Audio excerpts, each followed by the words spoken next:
ایک چھوٹے سے گاؤں میں ایک پراسرار کنواں تھا جسے لوگ خواہشوں کا کنواں کہتے تھے۔ کہا جاتا تھا کہ یہ کنواں صرف ان خواہشوں کو پورا کرتا ہے جو خالص دل اور نیک نیتی سے کی جائیں۔ گاؤں کے بزرگ بتاتے تھے کہ یہ کنواں قدیم جادوگر کی دین ہے جو انسانوں کو اپنی نیکی کا بدلہ دینا چاہتا تھا۔ گاؤں کے سب بچے کنویں کے بارے میں سن کر حیران ہوتے اور خواب دیکھتے کہ اگر ان کی کوئی خواہش پوری ہو جائے تو زندگی کتنی خوبصورت ہو جائے گی۔ لیکن گاؤں کے ایک لالچی سوداگر کمال نے کنویں کو اپنی دولت بڑھانے کا ذریعہ سمجھ لیا۔ اس نے سوچا کہ اگر کنواں واقعی سچ ہے تو وہ اپنی دولت کئی گنا بڑھا سکتا ہے۔ دوسری طرف علی گاؤں کا ایک معصوم اور نیک دل بچہ تھا۔ علی غریب تھا لیکن ہمیشہ دوسروں کی مدد کرنے کی کوشش کرتا تھا۔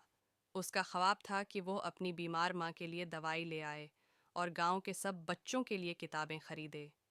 علی اکثر کنویں کے پاس بیٹھ کر اس کی کہانیاں سنتا اور دعا کرتا کہ اس کی نیک خواہشیں قبول ہو جائیں۔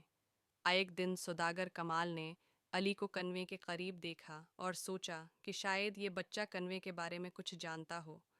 وہ علی کے پاس گیا اور میٹھے لہجے میں کہا، علی، تم ایک سمجھدار بچے ہو، مجھے یہ بتاؤ، کیا تم نے کنویں کو کوئی خواہش ہے کرتے دیکھا ہے؟ علی نے جواب دیا، میں نے تو کبھی ایسا نہیں دیکھا، لیکن مجھے یقین ہے کہ یہ کنواں نیک نیتی والی خواہشات ضرور پوری کرتا ہوگا۔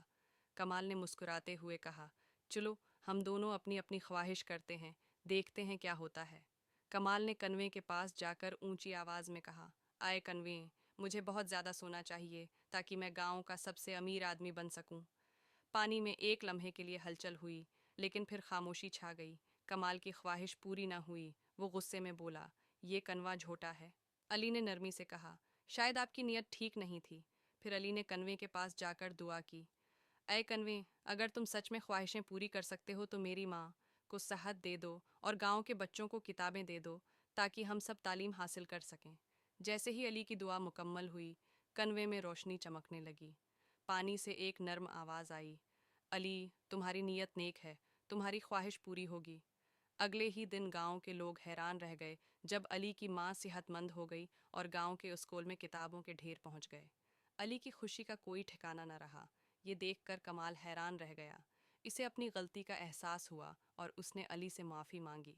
علی نے مسکرا کر کہا، کمال بھائی، نیکی اور نیک نیتی ہی سب سے بڑی دولت ہے۔ اگر ہم دل سے اچھا سوچیں تو ہمیں خوشیاں ضرور ملتی ہیں۔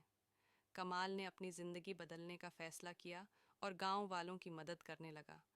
کنواں اب بھی وہاں تھا، لیکن علی نے سب کو سمجھا دیا کہ یہ صرف ان لوگوں کے لیے ہے جو دل سے نیک ہوں۔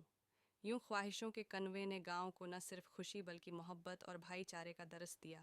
آخر میں بچوں، یاد رکھو، سچی خوشی دوسروں کی مدد کرنے میں ہے، نہ کہ اپنی لالچ پوری کرنے میں۔